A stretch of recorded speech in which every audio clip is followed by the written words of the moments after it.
മുഖ്യമന്ത്രി ഉൾപ്പെടെ ഒരു സ്ഥാനവും ആഗ്രഹിച്ചിട്ടില്ലെന്ന് വ്യക്തമാക്കി doctor Shashi Tharoor M P. സ്ഥാനമാനങ്ങൾ താൻ ആഗ്രഹിച്ചിട്ടില്ല എന്നാണ് ഇക്കണോമിക് ടൈംസ് സംഘടിപ്പിച്ച പരിപാടിയിൽ ഡോക്ടർ ശശി തരൂർ നിലപാട് വ്യക്തമാക്കിയത്. ഹർത്താൽ നിരോധിച്ച് നിക്ഷേപ സംരക്ഷണ നിയമം പാസാക്കണമെന്നും കേരളത്തെ നിക്ഷേപ സൗഹൃദ സംസ്ഥാനമാക്കുന്നതിനുള്ള നീക്കങ്ങൾക്ക് നേതൃത്വം നൽകാൻ തയ്യാറാണ് എന്നും ശശി തരൂർ പറഞ്ഞു. കേരളത്തിൽ UDF അധികാരത്തിലെത്തിയാൽ ഏറ്റവും അധികം ആളുകൾ മുഖ്യമന്ത്രി സ്ഥാനത്തേക്ക് പിന്തുണയ്ക്കുന്നത് തന്നെയാണെന്ന സർവേ ഫലം ഡോക്ടർ ശശി തരൂർ സമൂഹമാധ്യമത്തിൽ പങ്കുവച്ചത് ഏറെ വിവാദമായിരുന്നു. കോൺഗ്രസിനെ പ്രതിരോധത്തിലാക്കിയ സംഭവത്തിൽ ശശി തരൂരിന് കടുത്ത വിമർശനങ്ങൾ നേരിടേണ്ടി വന്നിരുന്നു. ഇതിനു പിന്നാലെയാണ് ഇക്കാര്യത്തിലെ നിലപാടിൽ തരൂർ വ്യക്തത വരുത്തിയത്.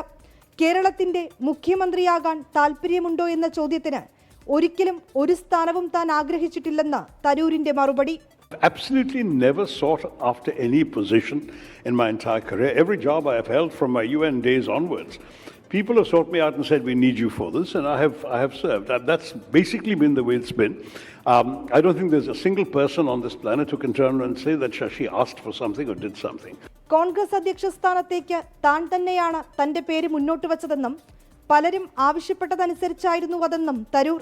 കേരളത്തെ നിക്ഷേപ സൗഹൃദ സംസ്ഥാനമാക്കണം, ഇതിനുള്ള നീക്കങ്ങൾക്ക് നേതൃത്വം നൽകാൻ താൻ തയ്യാറെന്നും ശശി തരൂർ വ്യക്തമാക്കി. 24 ഡൽഹി.